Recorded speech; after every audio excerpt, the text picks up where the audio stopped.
ప్రధానమంత్రి సొంత రాష్ట్రం గుజరాతే ఈ ఫసల్ బీమా యోజన బేకారని చెప్తున్నది. వాళ్ళే తీసుకోలేదు, మనం ఎందుకు పోతున్నాం సార్ అని లెక్క నేను అడుగుతా ఉన్నా.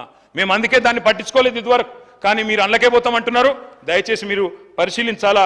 దయచేసి ఫసల్ బీమా యోజన కేటాయించిన పైసలు వేరే రూపంలో పెట్టండి, రీఅప్రోప్రియేట్ చేయండి అని చెప్పి అప్రోప్రియేషన్ బిల్లో నేను కోరుతా ఉన్నా.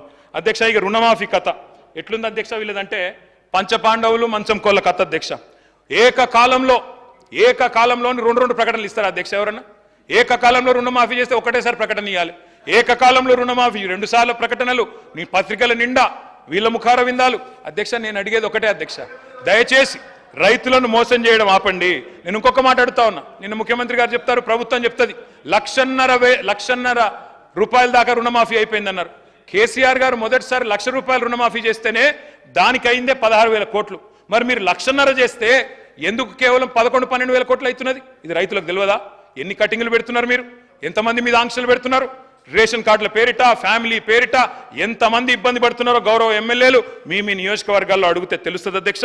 వీళ్ళు చెప్పినారు అధ్యక్ష, మొదలు 40,000 కోట్లు అన్నారు రుణమాఫీ, తర్వాత 35 అన్నారు, తర్వాత క్యాబినెట్లో 31,000 అన్నారు, మరి బడ్జెట్లో చూస్తే 25,000 కోట్ల అధ్యక్ష. అంటే ఎక్కడ అవుతుందో ఆఖరికి తెలియదు అధ్యక్ష.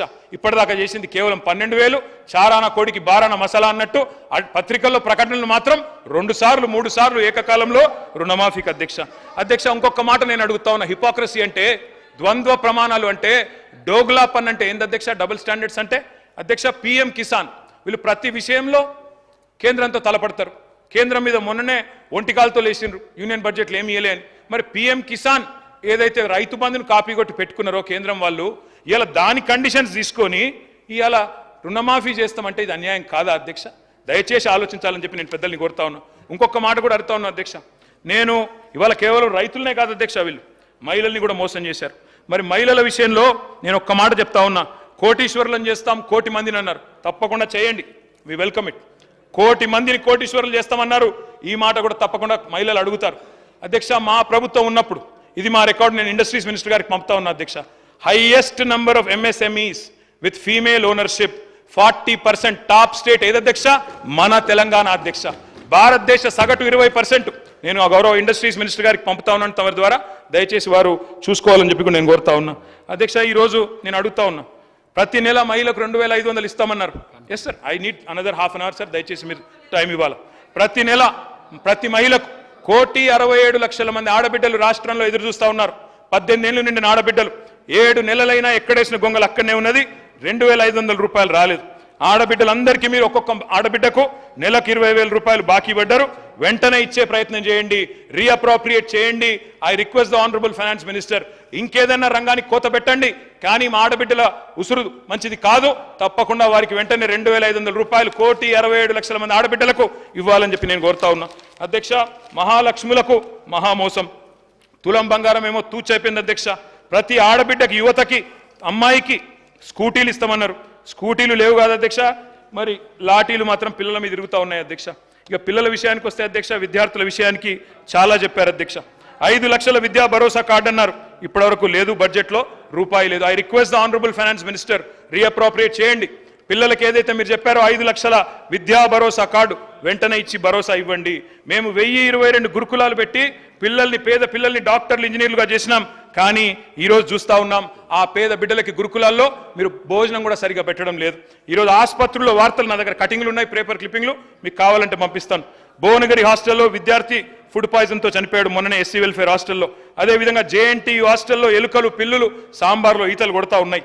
అదేవిధంగా ఇంకా చాలా గురుకులాల్లో ఇవాళ భోజనం నాణ్యత లేదని చెప్పి వాళ్ళు పిల్లలు విషాహారం తిని ఇవాళ ఇబ్బంది పడతా ఉన్నారు. ప్రభుత్వం దృష్టి పెట్టాలని చెప్పి నేను కోరుతా ఉన్నా అధ్యక్ష. మాకు మెసేజ్లు వస్తూ ఉన్నాయి సార్, దయచేసి ఇది నేను ప్రభుత్వం దృష్టికి తీసుకొని వస్తా ఉన్నా. మేము అంబేద్కర్ ఓవర్సీస్ స్కాలర్షిప్ పేరిట సార్ అధ్యక్ష దళిత సమాజం నుంచి, దళిత కుటుంబాల గురించి, దళితుల జీవితాల గురించి మాట్లాడుతున్న గౌరవ సభ్యులు సార్, నేను ఒకటే విషయం చెప్పదలుచుకున్నా సార్. అధ్యక్ష, మీ ద్వారా ఏదైతే తెలంగాణ రాష్ట్రం వచ్చే విషయంలో కానీ, తెలంగాణ ప్రత్యేక రాష్ట్రం ఏర్పాటు విషయంలో కానీ, రాజ్యాంగ నిర్మాత డాక్టర్ బిఆర్ అంబేద్కర్ గారు ఆ రోజు ఆర్టికల్ 3 ప్రకారం చిన్న రాష్ట్రాలు ఏర్పడాలి. ఆ రోజు ఏర్పాటు చేసిన ఆర్టికల్ ప్రకారం వచ్చినటువంటి ఈ తెలంగాణ రాష్ట్రంలో మేము అనుకున్నాం, ఒక దళితునిగా ఒక పెద్దపల్లి అర్జనవాడలో పుట్టిన వాడిగా మరి దళిత కుటుంబంలోకి వెళ్ళి తెలంగాణ ఉద్యమంలో అప్పుడు నడుస్తున్న సందర్భంలో పట ఏ ఉద్యమంలో ఎక్కడ ముందు నిలబడ్డాన్నా మా దళిత సోదరుడు ఉంటాడు ఆడ. డప్పు కొట్టాలన్న మావోడే, కట్టె పట్టాలన్న మావోడే, ధర్నా చేయాలన్న మావోడే. మేము కేసీఆర్ గారు అనేక సందర్భాల్లో మాట్లాడితే మొదటి ముఖ్యమంత్రి ఏదైతే దళితుల్ని కుర్చీలో కూర్చుని పెడతా అంటే శబాస్రా అనుకుంటే కొందంత ఆశపడ్డం తర మేము ఎప్పుడు కూడా ముఖ్యమంత్రి పదవిని మేము ఆశించలే.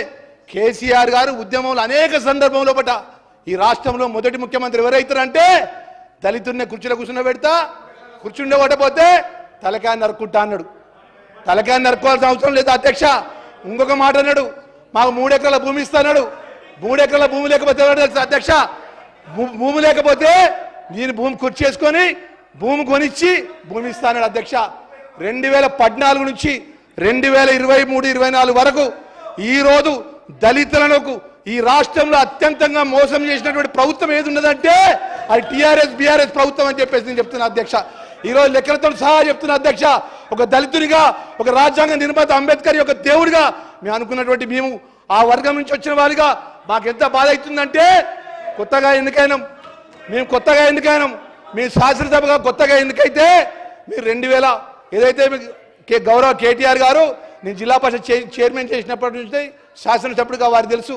వారు మాట్లాడే మాట చతురత కానీ, హరీష్ రావు మాట్లాడే చతురత కానీ వాళ్ళకి ఎట్లున్నదంటే వీళ్ళందరూ వచ్చి ఈ కుర్చీలను ఎందుకు కూర్చున్నారు, ఎవరు దేనికి వచ్చి కుర్చీలో కూర్చున్నారు? 10 సంవత్సరాలు మేము అనుకున్నాం, ఇంకా మాది 10 సంవత్సరాలు మేము అనుకొని మేము పెద్ద పెద్ద బంగాలు కట్టుకున్నాము, సెక్రటరీలు కట్టుకున్నాము, ఇవాళ ఎందుకు కూర్చుంటారని ఆక్రోషంగా ఉన్నారు తప్ప. అయ్యా అని ఒకటే విషయం చెప్తున్నా అధ్యక్ష మీ ద్వారా. 2014-15 నుంచి 2023-24 వరకు రాష్ట్రంలో మా దళితులకు ఖర్చు పెట్టిన డబ్బు 73,783 కోట్ల రూపాయలు వీళ్ళు బడ్జెట్లో చూపెట్టిళ్ళు. ఖర్చు పెట్టింది ఎంతయ్యా అంటే 28,135 కోట్ల రూపాయలే ఈ రోజు వరకు ఖర్చు పెట్టిల్లయ్యా. 73,783 కోట్ల రూపాయలు ఈరోజు 2014-15 నుంచి 2023-24 వరకు వాళ్ళు బడ్జెట్లో ప్రవేశపెట్టిళ్ళు. ఆ రోజు 2013లో ఎస్సీ సప్లాన్ ద్వారా మా డబ్బులు మాకు ఖర్చు పెడతారనే డబ్బులు యొక్క మరి ఏదైతే చట్టాన్ని చేసి చట్ట ప్రకారం మాకు రావాల్సిన డబ్బులు ఏదైతున్నదో, మాకు ఖర్చు పెట్టాల్సిన డబ్బులు ఏదైతున్నదో ఖర్చు పెట్టలేదు అధ్యక్ష. మన దళిత బంధు విషయంలో ఎంత బాధాకరమైన విషయం అధ్యక్ష. నేను అధ్యక్ష అని చెప్తున్నా అధ్యక్ష. దళిత బంధుకు సంబంధించినటువంటి జీవో అధ్యక్ష ఇది. ఈ జీవోకి సంబంధించినటువంటి నేను జిల్లా పరిషత్ చైర్మన్గా పనిచేసిన అధ్యక్ష. ఏదైనా జీవో ఇస్తే సెలక్షన్ సంబంధించిన గైడ్ లైన్స్ ఇస్తారు. ఎవరు సెలక్షన్స్లో ఉండాలి, ఎవరి ద్వారా సెలక్షన్ జరగాలి, ఏ విధంగా జరగాలి, ఎలిజిబిలిటీస్ ఏమున్నాయని చెప్పి ఇస్తారు అధ్యక్ష.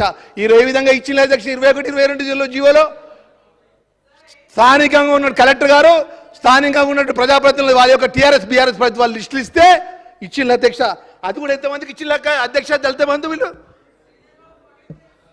39,000 కోట్ల 841 రూపాయలు వాళ్ళు చూపెట్టి ఇచ్చింది కేవలం 3,884 కోట్ల రూపాయలే మా దళిత బంధుకు సంబంధించిన దళిత సోదరులకు ఇవ్వడం జరిగింది. అది కూడా ఎవరికి ఇచ్చిన అధ్యక్ష అంటే బీఆర్ఎస్ పింక్ కలర్ కప్పుకొని గ్రామాల్లో పట్టి వాళ్ళకి భజన చేసినటువంటి తప్ప పేదవాళ్ళకి ఎవరికైనా ఒక్కరికి ఇచ్చినట్లయితే నేను దేనికంటే దానికి సిద్ధమే అంటున్నా. పేదవాళ్ళు ఉన్నటువంటి దళిత కుటుంబాలకు సంబంధించినటువంటి ఆ కుటుంబానికి ఆధారం లేని వాళ్ళకి దళిత మంది ఇచ్చిన ఎక్కడ చూపెట్టమనండి అధ్యక్ష. నా జగిత్యాల జిల్లాకు సంబంధించినటువంటి ఎస్సీ కార్పొరేషన్ ఎవరైతే ఉన్నారో ఒక ఎంపీడీ స్థాయి అధికారిని నా దగ్గర పెట్టాడు.